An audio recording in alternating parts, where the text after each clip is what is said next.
Olá pessoal, tudo bem? Eu sou o pastor Giovanni, eu tenho uma palavra de Deus para o seu coração. Você que é papai e mamãe, essa mensagem é para você. Ou você que tem um projeto ainda de ser pai, de ser mãe, nós vamos aprender hoje um tema muito relevante, muito importante, que é como corrigir seus filhos, ou quais são os passos para a verdadeira correção. É claro que aqui nós estamos falando da disciplina, da correção do ponto de vista cristão, dentro da cosmovisão bíblica ou a visão de mundo, a perspectiva cristã. E nós vamos aprender que a Bíblia enfatiza claramente a importância de se corrigir a criança quando ela desobedece.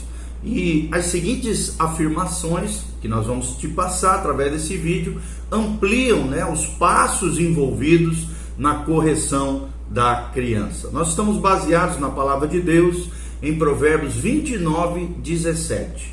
A Bíblia diz: castiga o teu filho e te fará descansar, e dará delícias à tua alma. Castiga aqui, para ficar um pouco mais leve, seria disciplina o teu filho e ele te fará descansar, e dará delícias à tua alma. Ou corrige ao teu filho, a tua filha, e te fará descansar, e dará delícias à tua alma. É o que nos ensina o grande rei Salomão, o homem mais sábio que já pisou nessa terra, depois de Jesus, é claro, em Provérbios 29:17. Então o que nós aprendemos à luz da palavra de Deus? O Salmo 139, de 1 a 10, nos ensina que a correção é responsabilidade dos pais, mas Deus é a autoridade máxima. Vou repetir: a correção é responsabilidade dos pais, mas lembre-se, Deus é a autoridade máxima. Então é importante que a criança entenda que o pai não é a autoridade máxima, nem a mãe da sua vida. Isso ficará bem claro no coração da criança se os pais aplicarem os princípios básicos da palavra de Deus na instrução dos seus filhos. Se a criança sentir que o pai ou a mãe é a autoridade máxima, e ver que, por exemplo, eles podem enganá-lo, eles vão gerar no seu coraçãozinho a esperança de escapar da punição. Mas é essencial que a criança adquira este conceito e entenda que de Deus ninguém pode escapar, que Deus vê todas as coisas. Ele é onipotente, onisciente e onipresente, e é aquele que vê e sabe de todas as coisas. É aquele perante quem a criança é responsável em última instância diante de Deus. Então é importante gerar, através da disciplina, esse entendimento de que a correção é responsabilidade dos pais, mas Deus está olhando, vigiando essas crianças, jovens, adolescentes, e Deus é a autoridade máxima de todo ser humano. O segundo princípio que nós aprendemos e você deve aplicar na correção dos seus filhos ou disciplina: antes de corrigir, o pai ou a mãe deve avaliar o motivo da correção, baseado nos 3 objetivos fundamentais de Deus a serem formados no coração da criança. Que objetivos são esses? O primeiro objetivo, querido, é a obediência. E aí surgem algumas perguntas importantes que você tem que pensar, refletir e fazer a criança pensar também. A criança está sendo desobediente à instrução do pai ou da mãe? Ele está sendo infantil ou está sendo rebelde? É o que nos ensina Colossenses 3:20, nos faz pensar um pouquinho sobre isso, e essa percepção tendo como objetivo gerar no coração da criança a obediência, é o que nos leva a pensar nisso. E qual é o benefício fundamental e principal quando nós ensinamos o princípio da obediência? É que a obediência gera liberdade. A liberdade, queridos, é formada na criança à medida que ela aprende a reagir positivamente à autoridade de Deus, dos seus pais e às autoridades de maneira geral. Então, dobre a vontade da criança sem dobrar seu espírito. E este é um passo básico na preparação da criança para submeter-se em todo o tempo e futuramente à autoridade de Deus quando ela crescer. Ok? Então, primeiro princípio, obediência. O segundo princípio que nós devemos aprender, que a criança deve aprender através da disciplina dos pais, é o respeito. né? Hoje nós vivemos uma geração desrespeitosa, rebelde, corrompida, decaída, muitas vezes por falhas de disciplinas, correção e castigo por parte dos pais. Então o respeito é gerado através da disciplina, da correção. Respeito, o que significa isso? A conduta dela, ou seja, da criança, está violando o direito de outras pessoas? É a pergunta que tem que ficar batendo ali no coraçãozinho da criança. Essa questão de uma conduta que viola o direito de outras pessoas. Então, se estiver acontecendo, a sua atitude e a pergunta que deve ser gerada também é que sua atitude é de ingratidão ou desconsideração pelo valor de outras pessoas? Se a resposta é sim, é necessário disciplina, é necessário correção. É o que nos ensina Êxodo 20, versículo 12. E quando a criança aprende o princípio do respeito, através da disciplina e da correção, automaticamente é gerado no coração da criança um bom relacionamento com as outras pessoas. Ou seja, a capacidade dela de relacionar-se com outros se torna mais eficaz. E o êxito de suas futuras relações interpessoais estão diretamente ligadas a esse ensinamento de que elas precisam respeitar as outras pessoas. Hoje nós vemos, muitos jovens adultos infantilizados, homens e mulheres que estão se casando aí em tenra idade, desrespeitosos com seus pais, desonrando pai e mãe, desonrando todo mundo, entram no casamento, acabam desonrando seu cônjuge, destruindo seus relacionamentos e acabam com tudo uma família deteriorada, porque não aprenderam em casa o princípio do respeito, que gera no coração da criança, jovem, adolescente, um bom relacionamento futuro com as outras pessoas. Terceiro princípio que precisa ser avaliado é o princípio da responsabilidade. Ou seja, as responsabilidades e tarefas estão sendo cumpridas? É a pergunta que surge no coração e que precisa ser pensada.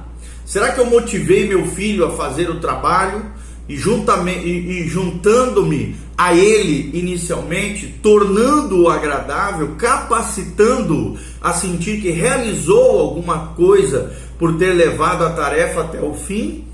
Então os pais precisam ensinar seus filhos em pequenas tarefas do dia a dia, rotineiras, dentro do lar, dentro da família ou em outros ambientes, a responsabilidade através do trabalho, de pequenas tarefas, pequenas responsabilidades.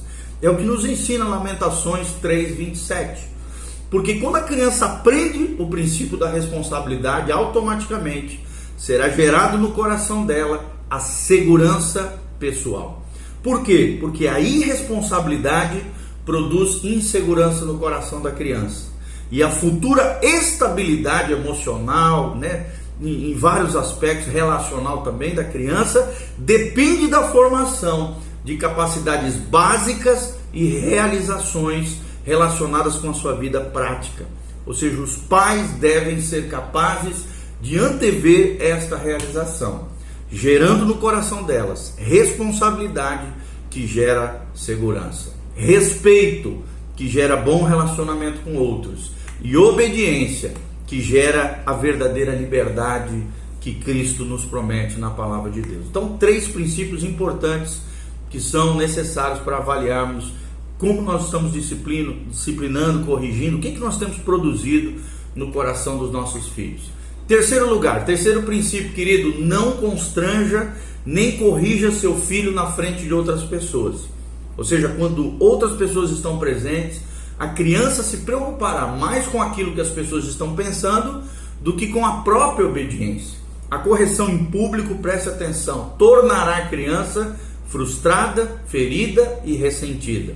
Então acabará provocando barreiras entre pais e filhos.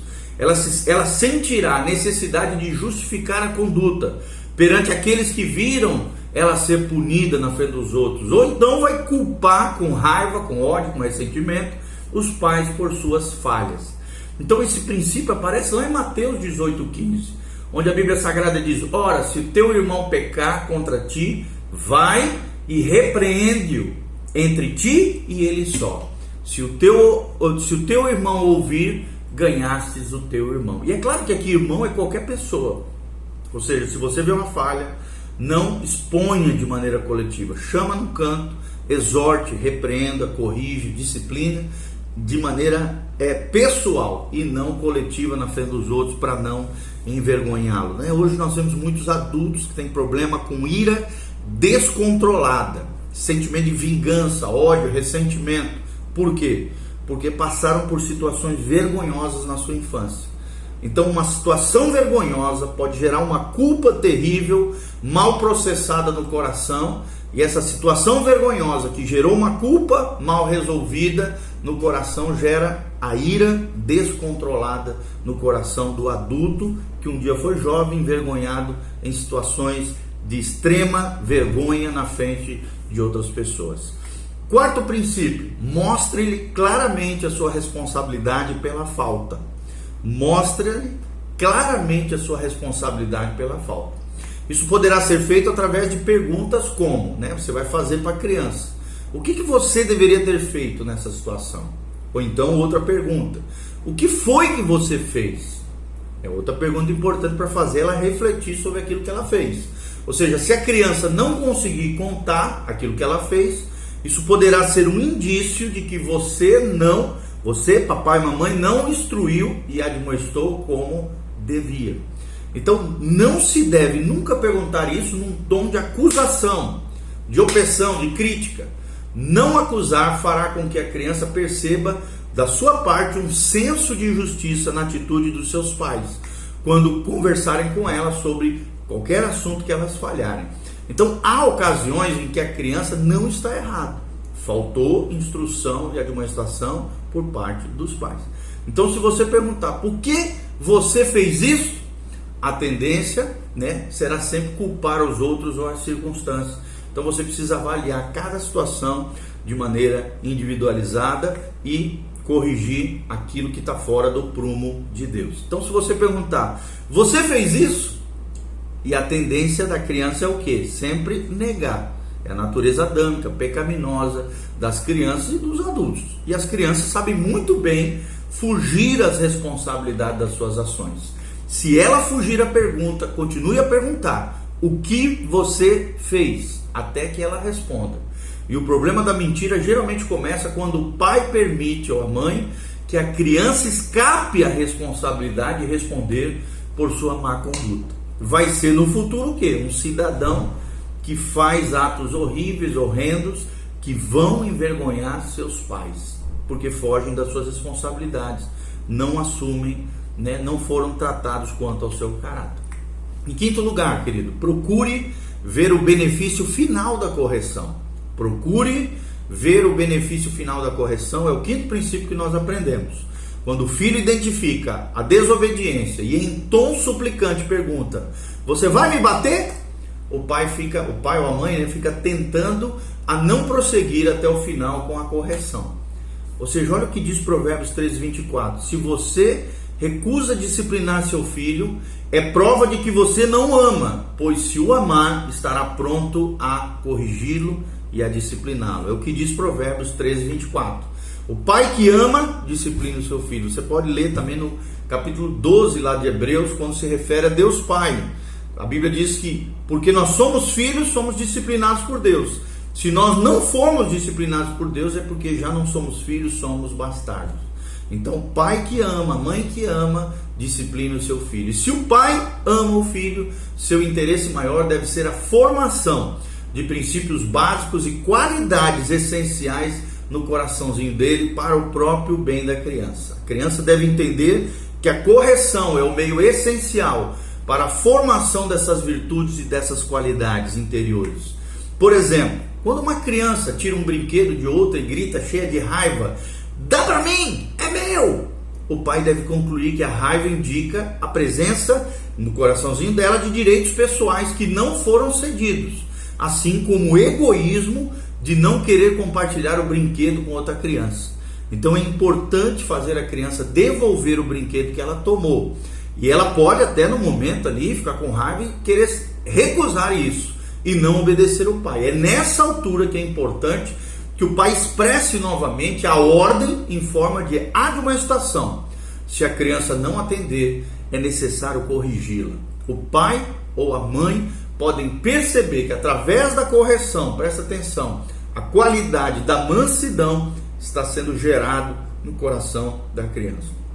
Mansidão vem com correção. Vou repetir: a mansidão, a paciência, a bondade, a benignidade, a mansidão vem com a correção. Com que idade, nós vamos começar a corrigir os nossos filhos? Irmão, presta atenção, a correção começa quando a criança ela inicia a resistir à vontade dos pais. Quando você percebe, mesmo em tenra idade, novinho ali, a criança começa a resistir à vontade dos pais, é hora de começar a correção. Geralmente isso acontece quando a criança começa a engatinhar e alcança coisas que são perigosas para ela ou valiosas, como lâmpadas, fios, televisão, louça e etc. Então é muito importante iniciar novinho, já forjando esse caráter e dobrar essa engenhosidade, essa personalidade, e colocando ela no prumo de Deus. Sexto princípio: expresse também um sincero pesar pela falta dela, pela falha dela. Ou seja, quando a criança reconhece a ofensa, um momento de silêncio é de muita eficácia. Por quê? Porque permite que o pai e o filho reflitam no que aconteceu naquele episódio que aconteceu. Se ele ficou com raiva ou perturbado, a pausa, aquele momento de reflexão, permitirá que o pai reconquiste a serenidade e sinta o verdadeiro pesar pela desobediência do seu filho ou filha. Dará também ao pai tempo de resolver também qual o meio mais eficiente de se corrigir. Então, irmão, não discipline irado, porque na ira do homem não opera a justiça de Deus, é o que diz Tiago. Nós aprendemos isso na palavra de Deus. Não, pais irados se tornam pais violentos. E em vez de causar uma coisa boa no filho, gera uma coisa terrível no coração das crianças e até traumatizantes. Hoje nós vemos adultos traumatizados por pais iracundos, explosivos, que disciplinaram seus filhos no momento de raiva, de ira, que acabou gerando feridas profundas na alma daqueles que hoje são adultos por erros e falhas dos pais. Então, quando fizer esse tempo de reflexão, o pai deve orar interiormente para que a correção leve a criança a ter a sua vontade quebrada e também que haja no coração da criança um arrependimento genuíno. Sétimo princípio, querido: use um objeto neutro para a correção física da criança. E o ideal é o que a Bíblia ensina: a varinha. A varinha, os vergões da ferida afugentam do mal, diz o livro de Provérbios. Provérbios 29:15 diz: a vara e a repreensão dão sabedoria, mas o rapaz entregue ou a criança entregue a si mesmo envergonha a sua mãe. Então procure nunca dar a impressão de que uma criança é muito grande para ser punida. A Bíblia enfatiza o uso da vara e não da mão, até porque a mão está atrelada ao teu corpo, a você. Então é importante usar a vara como um elemento neutro para a correção física. É isso que nós estamos ensinando nesse sétimo princípio. A criança associará a dor e a punição com o objeto usado na correção. Então, se for a tua mão, o objeto usado vai ser você.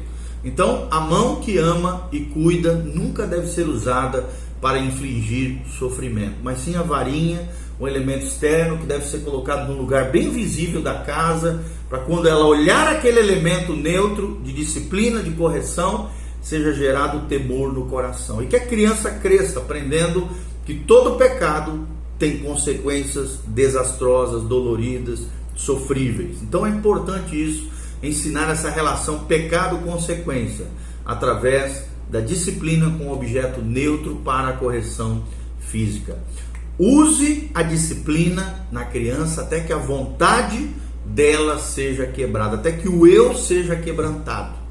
Oitavo princípio: a mínima quantidade de correção necessária deve ser utilizada para quebrar a vontade. Ou seja, pais que deixam de disciplinar os filhos instilam neles a ideia falsa de que os filhos podem ter tudo aquilo que desejarem. Isso vai gerar um transtorno terrível lá na frente no coração da criança. Então a correção faz com que eles voltem à realidade, que crie um senso de responsabilidade pela própria conduta. corrigir a criança é um meio de limpar a consciência dela diante de Deus e diante dos homens. Olha o que diz Provérbios 20:30. O castigo que dói afugenta o mal do coração. E Provérbios 22:15, a Bíblia Sagrada diz: a estultícia, ou seja, a rebelião, em outras palavras, está ligada ao coração da criança, mas a vara da correção a afugentará de todo o mal. Ou seja, se a vontade da criança não é quebrada, quando ela é corrigida, a situação vai ficar ainda mais séria. Então, se a punição não doer, ou a correção, ou a disciplina, né, ou o castigo que você vai colocar a ela diante de uma situação, a criança vai acabar ignorando a correção. E se os pais também punem com raiva, com ira, dão uma impressão de rejeição da criança como indivíduo, em vez de correção em amor pela falha delas. Então é muito importante que a disciplina doa, né? Produza ali um choro, um pranto, né? Um sofrimento, uma dor, nunca violenta, querido, sempre na bundinha, de preferência com cuequinha e com calcinha, para não constrangê-la, não envergonhá-la, né? Claro que não com calça jeans e coisa assim, senão não adianta nada.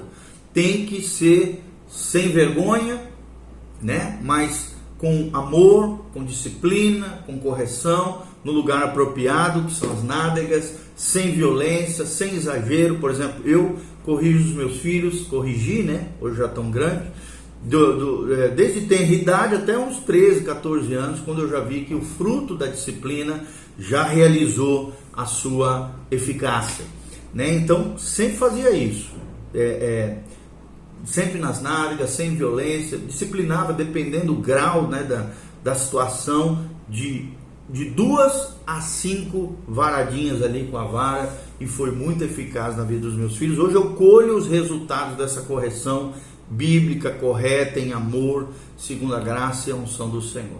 Os pais então podem perceber também se a vontade da criança foi quebrada. Como? Em primeiro lugar, procurando ser sensíveis ao espírito da criança. Quando ela teimosamente reprime o choro ou grita bem alto para que outros vejam que está sendo espancada, né, e que não devem ser espancadas, nem violentadas, nem nada, revela então uma vontade ainda rebelde, não quebrantada. Então é preciso corrigir a criança até que ela chore, e se não quer chorar, ou até que chore baixinho, se por exemplo, por acaso ela está berrando. Segundo lugar, se ela revela também uma reação positiva e obediência às instruções e orientações futuras, pare de disciplinar, porque já a vontade já foi quebrada, disciplinada, corrigida, ela já está novamente aprumada com Deus e com você como pai e mãe. Em nono lugar, muito importante também, console a criança depois da correção. Console a criança depois da correção. Quando o pai ou a mãe pune o filho por desobediência, é importante que reafirme o seu amor na direção da criança através de uma conversa amorosa, atenção e carinho. A criança não deve ser mandada para fora da presença dos pais depois da correção, pois isso facilmente comunica a ideia no coraçãozinho delas de rejeição pelo erro e pela falha. E é natural que a criança queira atenção, receba afeição e com isso seja gerado segurança no coração dela. Amor genuíno, um amor com firmeza, o amor que disciplina. A pessoa que corrige deve ser a primeira a consolar esse coração. Em 10º lugar, querido, 10º princípio, ajude-a no caso de ser necessário pedir desculpa para alguém, né? Se outras pessoas, por exemplo, foram ofendidas, explique a elas a necessidade de pedir perdão e acertar as coisas, e vá com ela nesse processo de correção. A correção tem por fim não somente o domínio da vontade, como também conseguir que a criança assuma a responsabilidade pelas suas ações. Seu filho não alcançará libertação da culpa enquanto não tiver limpado a consciência com todos aqueles que estiverem envolvidos. E por último, irmãos, avalie a sua atitude e a sua atitude como pai e a reação do seu filho quanto à correção. Ou seja, uma criança é muito sensível à sinceridade, coerência e justiça. Se o pai errou, fazendo uma acusação falsa, sentindo raiva ou rejeitando-a como pessoa, em vez de rejeitar a sua má ação, seu má comportamento, ele precisa procurar o filho mais tarde, quando as emoções da correção tenham passado, para pedir perdão. Então você, papai, mamãe, se errou, falhou, não tenha vergonha, peça perdão. A Bíblia diz: aquele que se humilha será exaltado. Deus resiste aos soberbos, porém dá graça aos humildes. Amém? Que a graça e a paz de Jesus venha sobre você, que a glória do Senhor esteja sobre a tua vida e que Deus te capacite a ser um grande pai, uma grande mãe, alguém que realmente ame o seu filho e discipline na perspectiva bíblica e dentro daquilo que nos ensina a palavra de Deus. Vale a pena ser pai e mãe. Ser pai e ser mãe é a maior missão que existe nessa terra. Nós precisamos ver nossos filhos como tesouros, como herança do Senhor, presentes do céu para nós, para que sejamos bons mordomos de Deus no cuidado, no zelo e na disciplina e na correção do Senhor. Que Deus te abençoe, te capacite, faça seus comentários abaixo, dê um joinha e compartilhe com outras pessoas esses princípios valiosos em nome de Jesus. Amém e amém.